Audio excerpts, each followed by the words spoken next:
Shalom les amis, shalom ou bracha. Cette histoire, il me semble que c'était avec le Chafetz Chaim.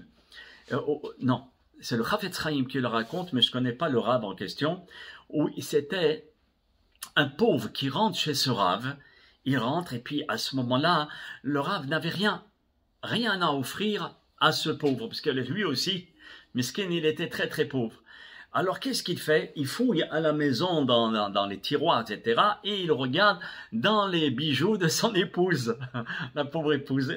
Et donc, qu'est-ce qu'il voit? Une chaînette. Il dit, waouh, super, je vais offrir cette chaînette à ce pauvre, comme ça au moins il peut se payer à manger. Et c'est une chaînette d'une très très grande valeur qui venait de la maman. Il fallait pas s'amuser avec. Mais notre Rav offre cette chaînette à ce pauvre. Le pauvre, il regarde, il dit, wow, merci beaucoup Rabbi, c'est très gentil. Et il s'en va. Même pas 30 secondes après, la femme, elle vient, il dit, qui c'est qui est venu? Il lui dit, il y a eu un pauvre, et je lui ai donné au moins quelque chose pour la mitzvah de donner de la tzedaka. La femme, qui était une femme très intelligente, et ça bougeait très vite là-bas, elle ouvre vite son tiroir, et elle observe que sa chaînette manquait dans son petit trésor. Elle se dit, quoi, ma chaînette? Comment tu peux offrir cette chaînette? C'est une chaînette qui vaut 10 000 $. Comment tu peux faire une chose pareille? Le Rav, tout de suite, il prend la porte, il sort en courant pour aller poursuivre ce pauvre.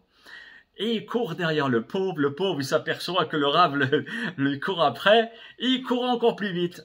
Quand les gens voient, c'est au shtitel, quand les gens y voient ce pauvre en train de courir, tout de suite ils ont compris, il a fait quelque chose au Rav, ou il lui a volé quelque chose. Ils le prennent et ils le bloquent, ils l'attrapent, il lui dit voilà. Et le Rav il vient et dit non, il a absolument rien fait de mal. La seule chose que je voulais lui dire, je t'en supplie, chacun on peut se dire qu'il va le reprendre la chaînette.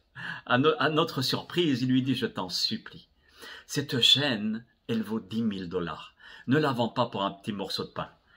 Et voilà, c'est ça, si vous voulez, c'est Shabbat. Shabbat en lui-même, c'est un joyau exceptionnel. Ne le vends pas pour un plaisir d'aller rouler en Mercedes et puis d'avoir une Porsche spéciale Shabbat ou Yom Kippour. D'accord, une Mercedes spéciale Kippour. Et qu'il faut essayer de faire son maximum. Et je dis même aux gens qui n'arrivent pas ou qui ont beaucoup de difficultés, ils sont au début, ne gare pas ta voiture devant la synagogue. Rien que ce geste de savoir-vivre, de kavod, c'est pas de l'hypocrisie, de kavod, du respect que tu as à l'égard du Rav, de la Torah, que toi tu n'arrives pas. Ok, mais t'es pas là pour cracher ou bien de dire ce que vous faites c'est des ch'touillottes. Alors garde-toi un petit peu plus loin et tu respectes l'ambiance du Shabbat. Rien que ça, c'est déjà un pas.